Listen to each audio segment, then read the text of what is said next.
देखा होगा पहले जो 2 गाली देते थे वो 20 गाली दे रहे हैं। जो पहले 5 गाली देते थे वो आज मोदी को 50 गाली दे रहे हैं। ये गालियां मैं खाता हूं आपके लिए, ये नफरत मैं झेलता हूं आपके लिए, क्योंकि आप सर उठा करके जिए, अपने सपनों को पूरा करने के लिए आगे बढ़े, इसलिए गालियां मोदी खा रहा है, ये नफरत मोदी झेल रहा है। अपनी एक और विफल यात्रा का समापन किया। राहुल जी ने 2 यात्राएं की और वो 2 यात्राएं भारत जोड़ो कांग्रेस तोड़ो कांग्रेस छोड़ो यात्रा साबित हुई। महाराष्ट्र से इंडिया गठबंधन के द्वारा देश के प्रधानमंत्री नरेंद्र मोदी को ललकारा गया और लोकसभा चुनाव के आगाज का प्रदर्शन किया गया। इस अवसर पर देश के कोने कोने से आए हुए इंडिया गठबंधन नेताओं के द्वारा आरोप प्रत्यारोप किया गया। इस अवसर पर जहां एक और प्रधानमंत्री नरेंद्र मोदी को टारगेट कर आरोप प्रत्यारोप किए गए, वहीं राहुल गांधी को लेकर पूर्व मुख्यमंत्री शिवराज सिंह चौहान के द्वारा गंभीर आरोप लगाए गए तथा उनके द्वारा गंभीर टिप्पणी की गई। हम शक्ति से लड़ रहे हैं, एक शक्ति से लड़ रहे हैं। अब सवाल उठता है वो शक्ति क्या है? राजा की आत्मा ईवीएम में है, ईडी में है, सीबीआई में है, इनकम टैक्स डिपार्टमेंट में है।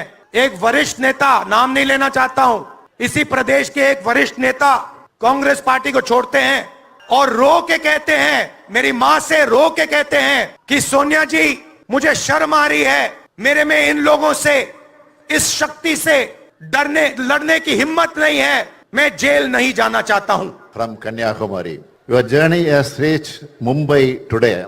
This will reach Delhi soon. PM Modi did only 2 things in last 10 years. One is foreign trips. Another is fake propaganda. We must stop this now. From the day we formed India Alliance, BJP stopped using the very term India. Such is their fear. That is why PM Modi stooped down to defame our alliance.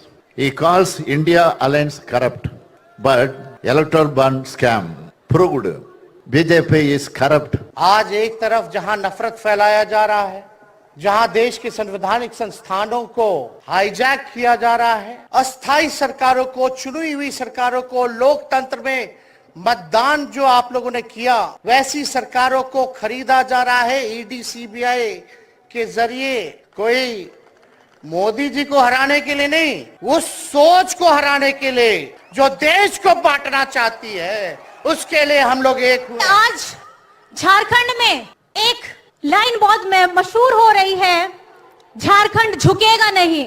और आज इस Shivaji park के ऐतिहासिक मैदान से मैं उस तानाशाही शक्ति के खिलाफ ये कह देना चाहती हूँ, इंडिया झुकेगा नहीं और इंडिया रुकेगा नहीं। और जहां जहां से गुजरी वहां कांग्रेस पूरी तरह पराजित हुई और न्याय यात्रा ने भी कांग्रेस के साथ अन्याय ही किया। जहां जहां से वहां गुजरे, कांग्रेस या तो हारी या शीर्ष नेताओं ने पार्टी छोड़ी। आपको बता दें कि चुनावी मौसम में आरोप प्रत्यारोप का दौर शुरू हो चुका है। ऐसे में लोकसभा चुनाव के दौरान सभी अपने प्रत्याशियों को विजयी बनाने के लिए निरंतर संवाद की स्थितियां निर्मित करते हैं और उनके द्वारा चुनावी जुमलेबाजी भी की जाती है। ऐसे में किस नेता के द्वारा क्या कहा जा रहा है, यह जुमलेबाजी है अथवा जनता के प्रति उनका समर्पण, यह तो आने वाले वक्त में पता चलेगा। डेस्क रिपोर्ट, सत्य जागरण।